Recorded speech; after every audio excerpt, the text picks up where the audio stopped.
back to another stream.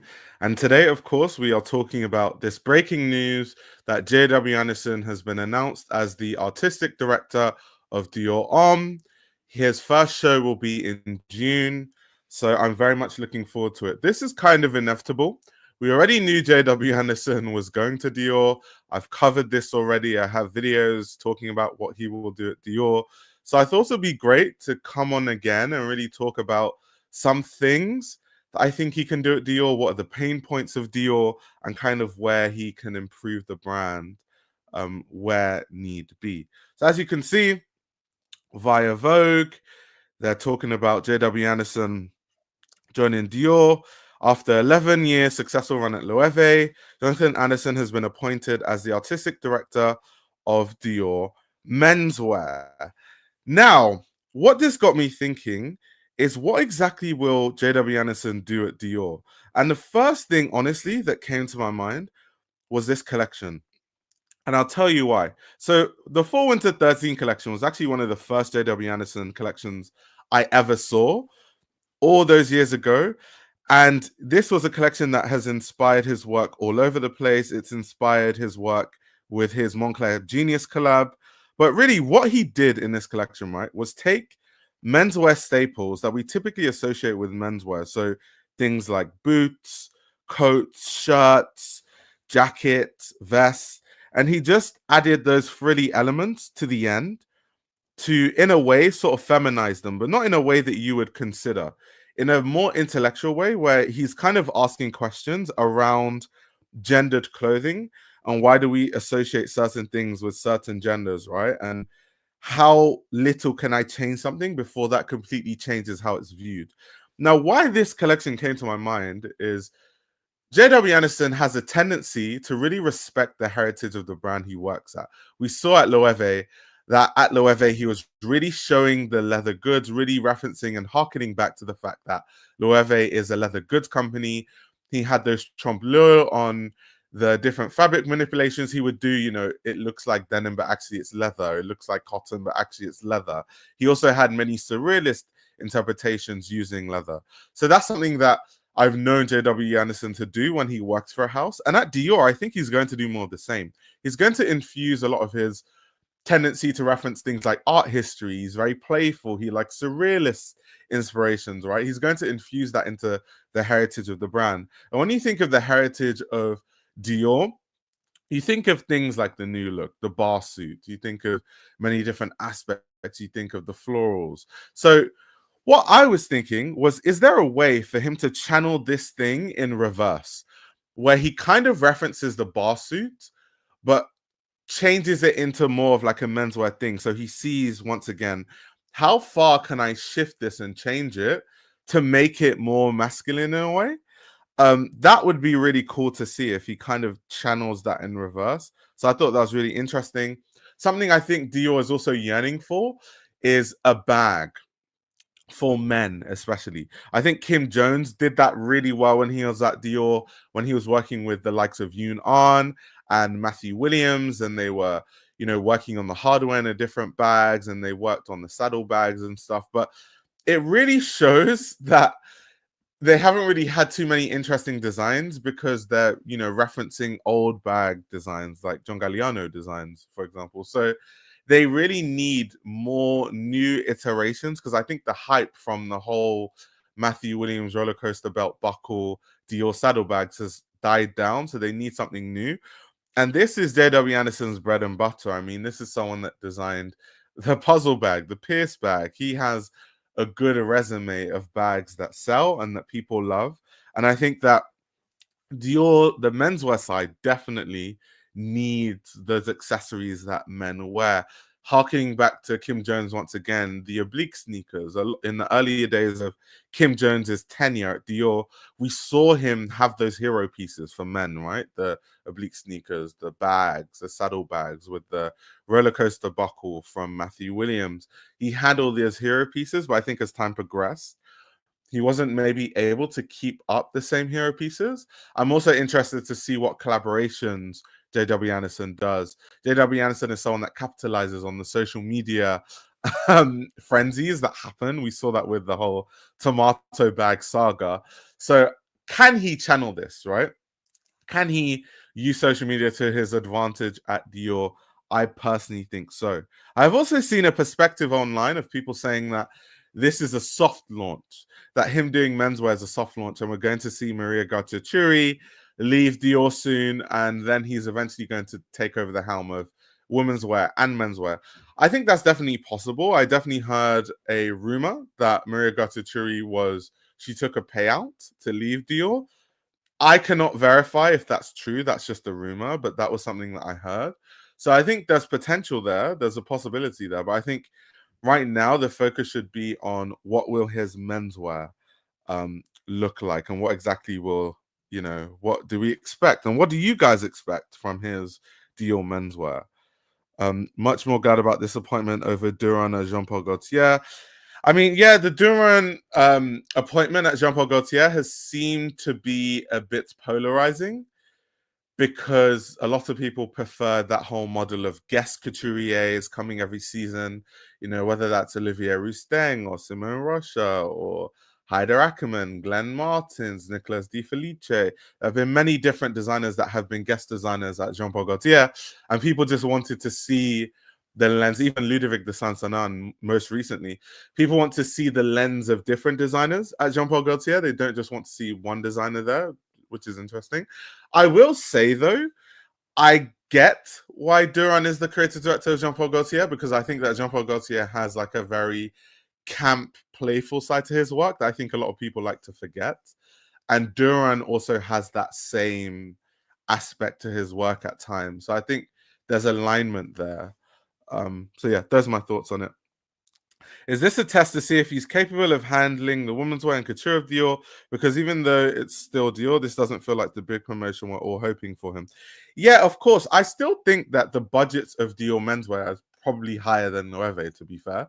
However, yeah, someone of JW Anderson's caliber, and I've seen a lot of people say this online, that why isn't he doing women's wear? It's kind of like a waste of his talent to be at only menswear. And I understand what people are saying, but Bernard Arnault is probably looking at it from a different standpoint. Can we see if you can make hero products for Dior? This is a way bigger job. You're playing with way bigger figures, and there's more to lose if you don't do well. And if the commercial success isn't there, LVMH is going to suffer a lot more. So it makes a lot of sense why they're soft launching JW Anderson in that way. But I definitely think that he's eventually going to take over women's wear. I just can't see how, he won't. I just can't see how he won't. Hearing Arnault's words and also the communication of Jonathan sounds like they're afraid, even saying he's the new creative director at Homme. Yeah, because I even saw they had their meeting, right? The recent LVMH had their meeting recently with the shareholders, and someone asked, what's going to happen with Dior, which is how this whole news came out and how it ended up being announced.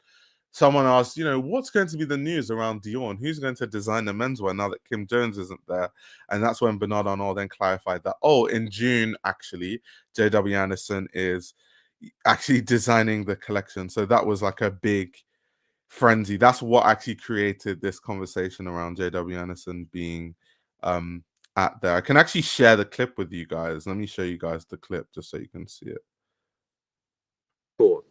Yes, good morning, sir. I was wondering who would take over from Kim Jones, who will be now moving for the art direction of the men's department. Do we have names? Anybody will? Well, the next men's fashion show of Christian Dior will take place in June, and it will be Jonathan Anderson who will be designing that. Are there other questions? Do you know something I find fascinating about Bernard Arnault answering that question? Why did he answer it so snappily? Like he didn't want to give any more information about it. he was speed passing through that. It's going to be Jonathan Anderson. Anyway, what else? Anything else? I don't know why they're being so secretive about it, to be honest. But I'm curious to know, guys in the chat currently, What do you think his vision of Dior will look like? Do you think that he's going to do the reverse thing that I was talking about, where he's going to reference the history of Dior, which I think he has been doing at Loewe, and see how he can fit that into the menswear world and the menswear side of Dior? What else do you think he will do? I definitely think he's going to bring some interesting bag designs to Dior. I think that goes without saying, to be honest. And the footwear should be interesting too. I wonder if he can come up with some interesting footwear. Current offer look inspirationless and outdated. You mean in terms of Dior? That definitely is true. I mean, outside the oblique sneakers, which obviously the hype died, they had the Dior runners that seemingly, weren't too crazy.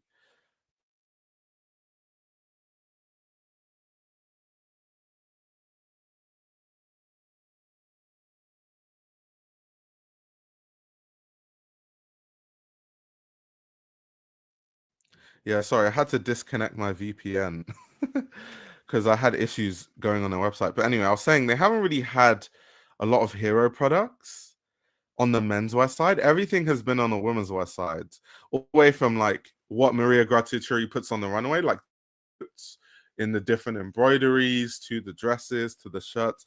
A lot of what's selling right now for Dior tends to be on the women's wear side rather than the men. So I'm hoping that JW Anderson can come in and change that, because I think it'll just be interesting to see exactly how he plans on doing that, to be honest.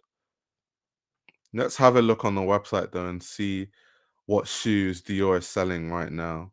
So these are the runners I'm talking about. You've got the B35s. They have the other runners. They've got these shoes, which kind of like the skate shoes with the Dior print. I don't think those are interesting in any way. At this point, I think every single luxury brand, they don't really put a lot of thought into their designs anymore. It's just like, yeah, let's just like copy a DC and just put a Dior print on the sides. Let's copy a Jordan 1 and just put a Dior print on the sides. It's really not interesting. But we know that JW Anderson makes interesting footwear. If you guys remember the Loewe runway shows where they had balloons as heels or flowers as heels and stuff like that. So he can really make it interesting, more so than it is right now. Because yeah, these shoes, the slides are not interesting. The loafers are not interesting. The shapes, because most brands, right, have their own distinctive shape. Like if you look at JW Anderson's Loewe and you look at the shape of the loafers, some of them have that like bulbous front. So it's quite distinctively Loewe. These loafers could literally be any brand, apart from the fact it says CD at that part. These could honestly, or the fact that these driver loafers have the print, they could honestly be any brand. So there's absolutely nothing interesting. As a designer, you kind of have to have a signature in shape, not just having prints everywhere. These B30s are also the other runners that I was talking about that are selling quite well, it seems. Um, Once again, not really interesting. And this is why I always say that Balenciaga is one of the few brands that makes, sneakers and footwear in general that's actually inspiring and interesting. And it seems like the design team spends a lot of time designing them. I mean, this I can't imagine spent a lot of time to design, because it's a Converse with, Dior prints. Of course, this was what Kim Jones had at the start of his tenure that really did numbers selling wise. I don't really see people wearing these anymore, but there was a point in time when these were all the rage in men's fashion for sure. Lewis says, I'm really excited. I think Jonathan Anderson is going to do a good job. I think Dior has been dull under Kim Jones. I wouldn't say that Dior has been dull under Kim Jones. I just think that the hype died down close to the end. But I wouldn't say it's been dull. I've loved a lot of Kim Jones collections. Maybe not the earlier ones, even though those were the more successful ones, but the ones where they kind of looked like he was channeling this sort of Parisian dandy, and they were wearing these long leather opera gloves and these long line coats with the long boots. I love those collections, honestly. And I thought Kim Jones's last collection also was really good. I really enjoyed it. So I think it really depends. I don't necessarily think that, Kim Jones's Dior wasn't like interesting or anything like that. Dolce Jean says, I think whatever he does, he'll shift the customer base probably, and the perception of Dior Men's into maybe a more artsy house, for sure. For sure. Someone said those sneakers look like Asics. You mean the earlier ones? Yeah, definitely.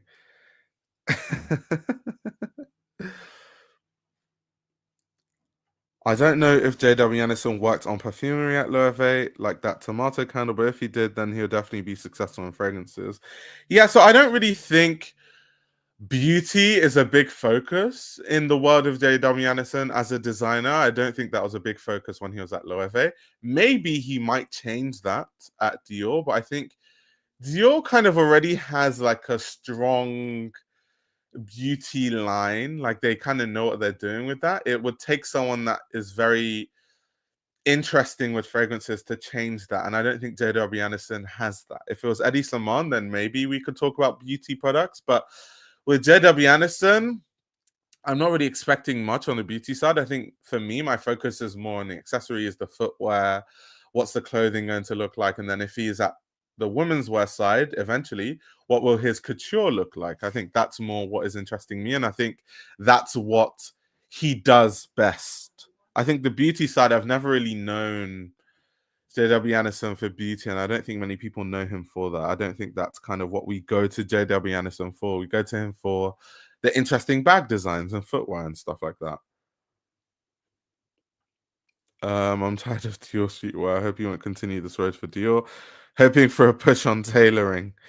Yeah, but once again, like I said, I think it depends on collection to collection because, like I said, even Kim Jones's Dior, I think people have this mentality that it was just streetwear, probably because he had those collaborations with um, Stussy. He had collaborations with different rappers and stuff, like Travis Scott.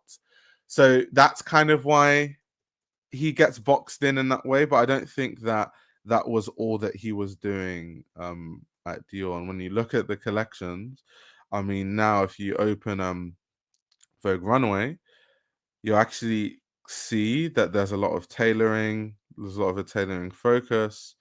Like for example, look at here. This is where I started liking the collections. So around here, this was the dandy stuff that I'm talking about. The fall into 2020 collection. This was kind of carried through in pre-fall 2021, fall 2021. So this kind of stuff is really up my alley. So I do think that it tends to be a misconception a lot of the times that all Kim Jones was doing was just like streetwear and stuff and hoodies, but that definitely isn't the case. Yeah, this is also true. The collaboration with Jordan. So I think he was honestly just doing both at the same time. He should channel his inner Charles James and make really well constructed, complex gowns and dresses.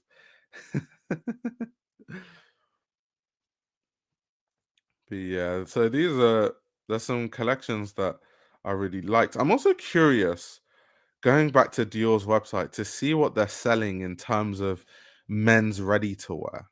I'm very, very curious because JW Anderson, I'm sure, is going to come in and completely revamp that side of Dior.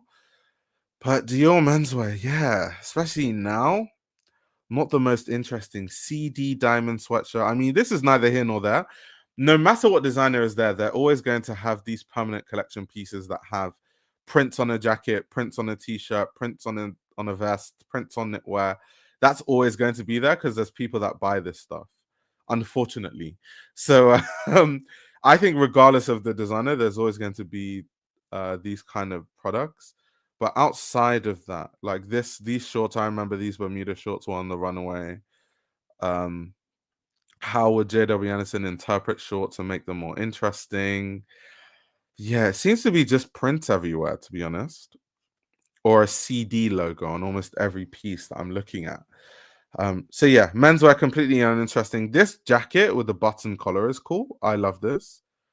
I like the shape of it too. Wrap pants. This is really cool. So there's elements, and even now on Dior that you can buy that are really interesting, but a lot of it just seems to be like the typical luxury fashion uninspired pieces with a 5,000% markup. Obviously, I'm exaggerating. I know there's always going to be someone in the comments. Every time I exaggerate, they get their knickers in a twist. I am exaggerating, but you know what I mean. Crazy markups on a t-shirt that barely cost that much to make because it's literally a cotton t-shirt. And they just put Dior prints all over it and they're charging $900. Fantastic. Absolutely fantastic. JW Anderson, please ban the jorts. Oh my gosh. Dior for my real friends. Yeah, just completely uninspired. Like Dior embroidered in the worst place possible on a cardigan. Absolutely atrocious. Even the caps, absolutely atrocious. This coat is really cool though. I like the shape of this coat. The tailoring, these blazers look like the lining isn't substantial, and I don't like that because the more structure you add to a jacket normally is the more expensive it is. And this is already $4,400. So I mean, I didn't realize that Dior prices were this high. Because of course they increase and I look at them from time to time, but damn, like a blazer for $4,500, these prices are insane. Luxury prices in general are insane, but damn. The Christian Dior couture hooded sweatshirt. Okay, so they're saying it's couture. It's cotton denim. So it's a denim hoodie for $3,000. That's because it says Christian Dior couture on the back. Interesting.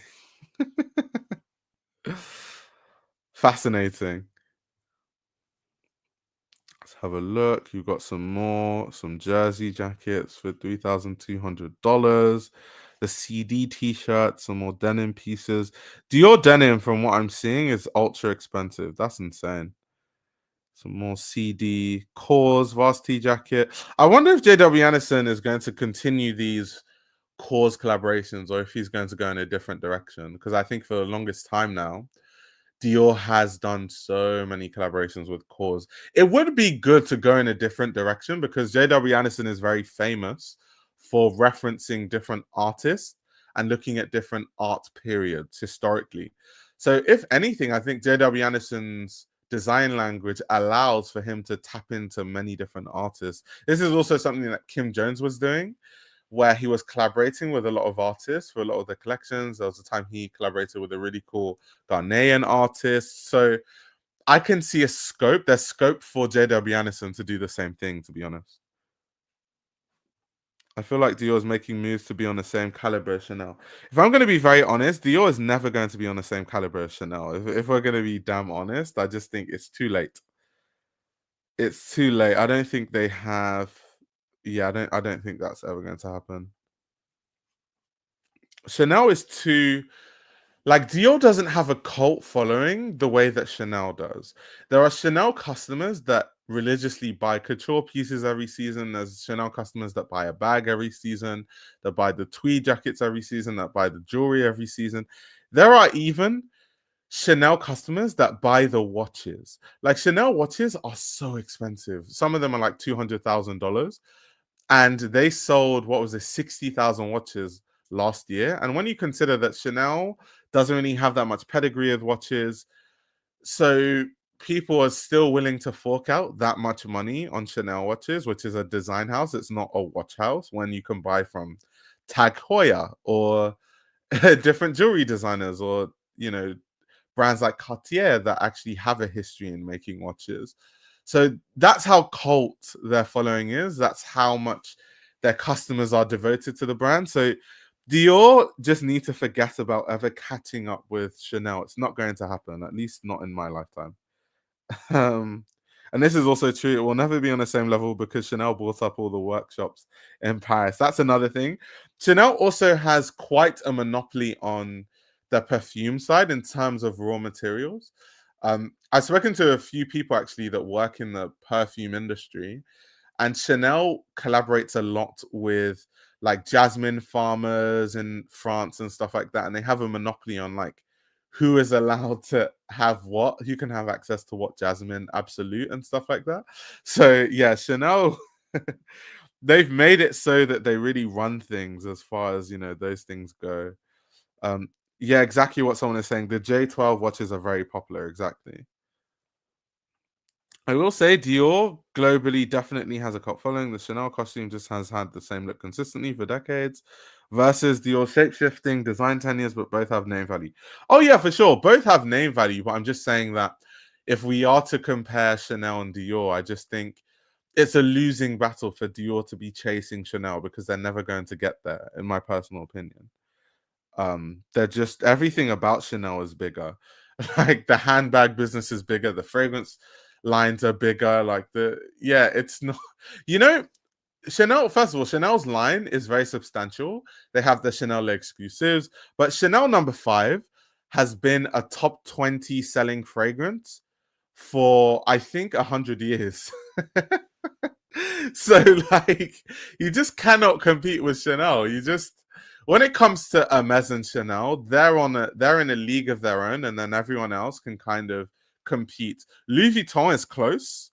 Louis Vuitton is actually the only brand that is like close to Hermes and Chanel, but besides that, all the other brands are far behind, to be honest. Dior had the potential to compete with Chanel had they not gotten rid of Galliano, and he had a La Lagerfeldian run at the house, but that didn't happen. Yeah, that was when people are actually devoted customers to Dior, like we're seeing at Chanel when John Galliano was there, for sure.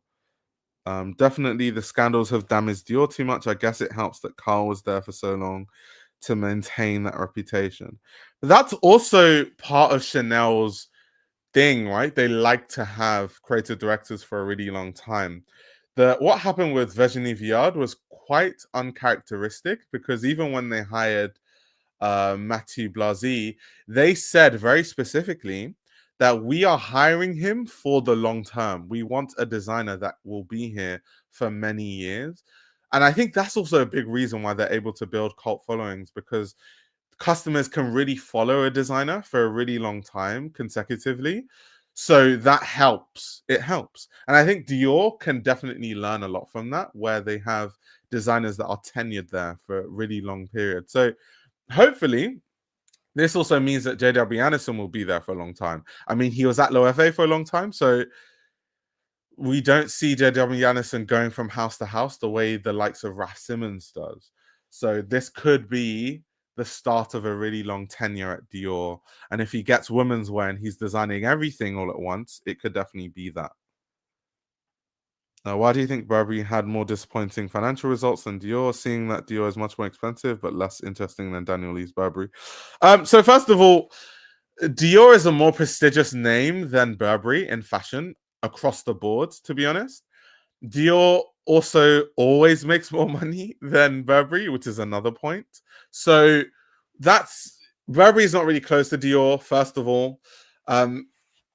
So they were never going to, sell the way that Dior does. More people buy more expensive things at Dior. Burberry doesn't have the brand cachet to really demand the kind of prices that Dior demands. For a lot of time, Burberry was really associated with the British working class, with football hooligans, especially with the Burberry check. It took designers like Christopher Bailey, who was there for a while, a lot of time and a lot of work actually dissociating Burberry away from it being associated with footy hooligans and, chavs having baby strollers and Burberry check and stuff like that. So for a long time, they've been fighting the associations that Burberry comes with, whereas Dior hasn't had that issue. The only issue that Dior has had is really fighting controversies like around John Galliano and stuff like that. And I feel like they've kind of overcome that. So yeah, Burberry and Dior are just not really in the same league, to be honest. Even though I love what Daniel Lee is doing at Burberry, and I've talked about this a lot. I've reviewed a lot of his runway shows. But yeah, it's just most customers don't see what goes on the runway. Most customers never have access to runway clothing. They're not even going to buy the runway clothes. They don't even know that that stuff sells. When they go into the Burberry store, all they're going to see is the permanent collection terrible stuff, like the Burberry logos everywhere and stuff t-shirts that say Burberry London across your chest. Those are the things that people see, and those things don't have the same brand cachet as like a Dior logo or Dior print, to be honest. Dior might go into the hotel business. Yeah, and this is something we've seen across the board in luxury. Of course, I've talked about this a lot. A lot of brands getting into hospitality, Prada having cafes and different pop-up hotels and stuff like that. I think every brand is going in that direction, not just Dior, to be honest. But it would be cool to see like how Dior does a hotel. There are many brands that have done it already, like Versace, what is in hospitality, and they've been in hospitality for a long time. If you go to places like Dubai, there are a lot of Dubai Versace themed hotels that are in collaboration with Versace. So Versace has already done that. And a lot of people love those actually, like the gaudy gold bits in the hotel and Medusa logos and stuff. People love that for whatever strange reason. So I think there's something that Dior can capitalize on. When I think of Dior, if they made a hotel or if they collaborated on a hotel, I think of, you know, flowers, a flower garden, and different colors on the walls, and like all this different historical French memorabilia and stuff. That's kind of how I imagine it in my head.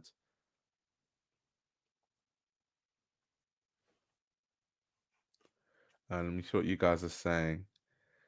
Um, Chanel spends way more money on fashion shows than any other brand and more exclusive. Yeah, facts. Facts.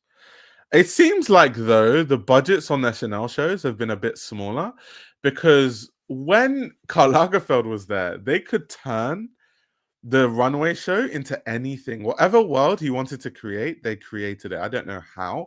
The people that were in charge of set design for Chanel, all props to them when Karl Lagerfeld was there.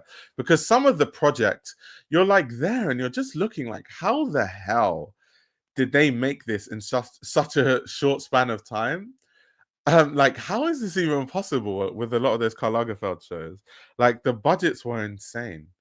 Like, absolutely insane. I don't even think the budgets are as high now, to be very honest.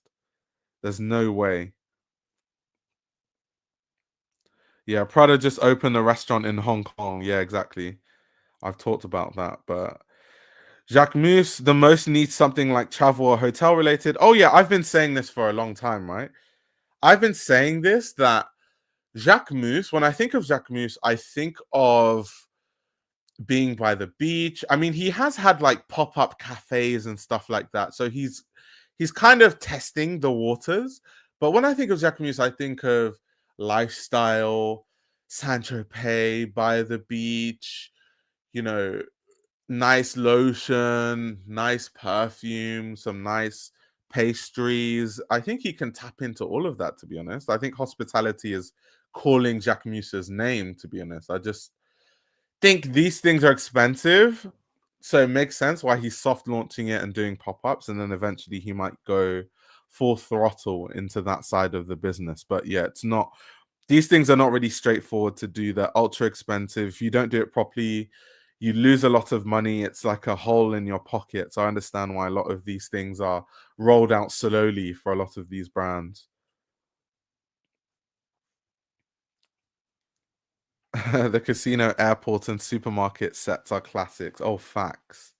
Facts. Is that the general trend among all fashion shows that I feel almost all of the brands reduce their show budgets? Yeah, I think that tends to be the case because when was the last time in a Louis Vuitton collection we saw a set as crazy as something like Marc Jacobs' set that had the train, that they literally had to fly in all the components of the train and then they built it for the show. Like, we have not seen a set like that in a really long time. So it does seem across the board that the runway shows don't really have high budgets the way that they once did.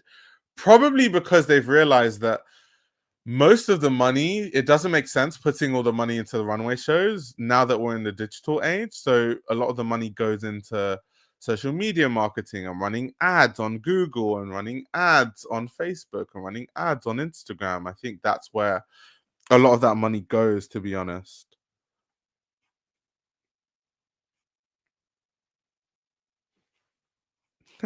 I just imagine the Jacques Mustine Boulangerie in Marseille. Yeah, I can see that. I can honestly see it. I think fashion is pivoting more into experience based now. I don't think the current linear way of doing things is going to work. Yeah, and this is something I've talked about constantly about fashion transitioning into more experience based products rather than just tangible like clothing and bags and stuff like that. I think luxury fashion is definitely expanding, and it's a very interesting conversation to talk about, because where does JW Anderson fit into all of this? Considering there's potential that he might take over the whole of Dior, not just menswear, he might take over the women's wear, which will entail couture collections, and he might be in charge of the marketing and stuff. So what is his plan on the hospitality and branding side of things? We saw kind of elements of that at his Loewe, but I'll be curious to see how that's going to play out at Dior. No more John Galliano $2 million couture budgets. Chanel's building like spaceships and a whole waterfall in the Grand Palais is still so crazy to me. Yeah, those sets, those Chanel sets were absolutely insane. Like, absolutely, I don't even want to know how much they spent building those sets and doing those shows. Like, I don't even want to know. Must be crazy. It's going to be influencer heavy, same as the stuff he's always been doing. I mean, that's the formula right now, right? It's working with influencers, sending all your stuff to influencers and having them on the front row, and then them making social content and garnering impressions. And then you're going to see all those statistics where people say the earned media value of Jonathan Anderson's first Dior menswear show is equivalent to $8 billion in marketing spend, and they're going to have all those statistics that are going to make Bernard Arnault happy. And he's like, yes, JW Anderson is doing a good job. Give him the women's wear. I think that's how the thing is going to play out, to be honest. But anyway, guys, thanks for tuning in. I just wanted to have some quick thoughts on exactly what direction I think JW Anderson's Dior will go in. I will be streaming again later today, so look out for that, where we'll be talking about many different topics. But yeah, thank you for tuning in, and I shall be seeing you guys later. Leave in the chat exactly what you think JW Anderson will do at Dior, what the aesthetic will be, what the marketing campaigns will look like, and I will be very curiously looking at your comments in the chat. But thank you very much for tuning in.